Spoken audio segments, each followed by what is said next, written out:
నేతన్న భరోసాకు 48 కోట్లు ఏడాదికి 2 విడతలుగా వేతన ప్రోత్సాహకం పథకంతో 40,000 మంది చేనేత అనుబంధ కార్మికుల లబ్ధి రాష్ట్ర చేనేత వస్త్రాలకు ప్రత్యేక లేబుల్ మంత్రి తుమ్మల నాగేశ్వరరావు. సో నిన్న మంత్రి తుమ్మల నాగేశ్వరరావు మాట్లాడుతూ చేనేత కార్మికుల కోసం కావచ్చు, చేనేత ఎవరైతే వస్త్రాలు ప్రిపేర్ చేస్తారో వాళ్ళ కోసం ప్రత్యేకంగా కొన్ని నిధులు కేటాయిస్తారు, అంటే వాళ్ళకి లోన్స్ ఇస్తారనమాట.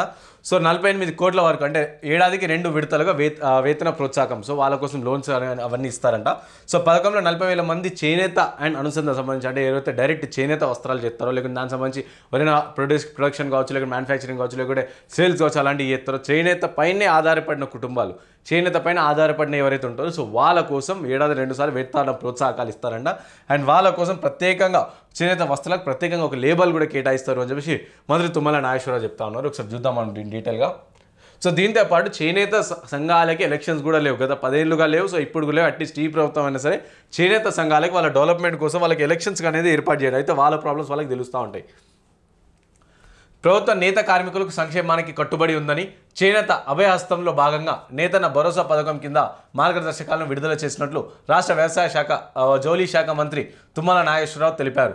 మంగళవారం ఒక ప్రకటనలో పేర్కొంటూ ఇందుకోసం బడ్జెట్లో 48 కోట్లు కేటాయించినట్లు, ఈ పథకం ద్వారా జియో ట్యాగ్ చేయబడిన మగ్గాలపై పనిచేస్తున్న కార్మికులతో పాటు అనుబంధ కార్మికులకు వేతన ప్రోత్సాహం ఉంటుందని అన్నారు.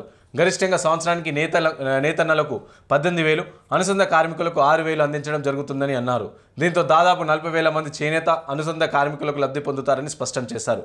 సో ఇట్లా ప్రతి ఒక్కరికి నేతలకు సంబంధించి జియో ట్యాగ్ ఏవైతే ఉంటుందో, సో జియో ట్యాగ్ ఏదైతే ఉందో, సో ఆ ట్యాగ్కి సంబంధించిన ఏదైతే మగ్గాలు ఉంటాయో వాటిపైన పనిచేసే వాళ్ళకి సో సంవత్సరానికి గరిష్టంగా చూసుకుంటే 18,000 వరకు ఇస్తారంట. అండ్ దాని అనుసంధంగా దానికి సంబంధించి ఎవరైనా ఇతరైతే దానిపైన డిపెండ్ అయి చేసే వర్క్ ఎవరైతే చేస్తారో వర్క్స్, సో వాళ్ళకేమో 6,000 వరకు ఇస్తారంట ఏడాదికి.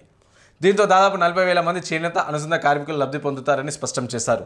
అంతేకాకుండా చేనేత కార్మికులు తయారు చేసిన వస్త్రాలకు ప్రత్యేకంగా తయారు చేయబడిన యూనిక్ లోగోను జత చేస్తామని పేర్కొన్నారు. ఈ పథకం నేత అనుబంధ కార్మికులందరికీ వర్తిస్తుందని, 18 సంవత్సరాల నుండి జియో ట్యాగ్ చేయబడిన మరమగ్గలపైనే పనిచేసే కార్మికులు ప్రీలూమ్ ప్రిపరేటరీ పనులపై టైయింగ్, డిజైనింగ్, వార్ఫింగ్, వైండింగ్, సైజింగ్ మొదలైన అనుబంధ పనులు చేసే కార్మికులు, చేనేత వృత్తిదారు వారికి వార్షిక ఆదాయం కనీసం 50% పొందుతున్న వారంతా అర్హులని తెలిపారు.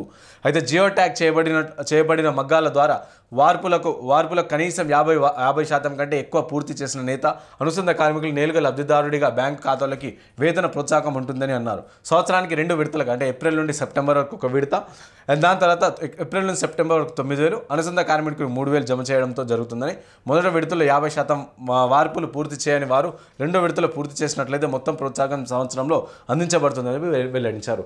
అయితే వీళ్ళకు ఎస్పెషల్లీ చేనేత కార్మికులు, దానికి సంబంధించి అనుబంధ కార్మికులు ఎవరైతే ఉంటారో, అనుబంధ కార్మికులు ఎవరైతే ఉంటారో వాళ్ళందరి కోసం సంవత్సరానికి ఇటు డైరెక్ట్ చేనేత కార్మికులు అయితే జియో ట్యాగ్ మగ్గాలపైన ఎవరైతే చేనేత వస్త్రాలు తయారు చేస్తూ ఉంటారో వాళ్ళకేమో డైరెక్ట్గా 18,000, సంవత్సరానికి 18,000 ఇస్తారంట. అండ్ అలాగే ఎవరైతే అనుసంధానం సంబంధించి దాని తర్వాత చేనేత వస్త్రాలు తయారైన తర్వాత డైయింగ్ కావచ్చు, కలరింగ్ కావచ్చు, డిజైనింగ్ కావచ్చు, ఇతర ఏవైతే చేస్తారో వాళ్ళకేమో 6,000 వరకు ఇస్తారంట సంవత్సరానికి. సో దీనికి సంబంధించి కొన్ని మార్గదర్శకాలు రిలీజ్ చేసి, సో ఫస్ట్ విడత కింద ఎవరైతే 50% పైగా పనులు కంప్లీట్ చేసిన వాళ్ళు ఉంటారు సో వాళ్ళకేమో 18,000 ఇస్తారు. అండ్ అలాగే 3,000 నిధులు ఇస్తారు అనుసంధాన సంఘాలకు సంబంధించి.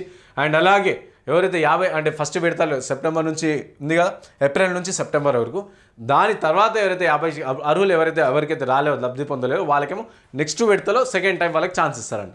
సో చేనేతల కోసమే. దీంతో పాటు చేనేత కార్మికులకు, చేనేత సంఘాలకి ఎలక్షన్స్ ఉంటుండే గతంలో, సో ఆ ఎలక్షన్ పునరుద్ధరించాలని చెప్పి చాలామంది చేనేత కార్మికులు అడుగుతా ఉన్నారు. కాబట్టి ఆ దిశ కూడా ప్రయత్నం ఇస్తే బాగుంటుంది.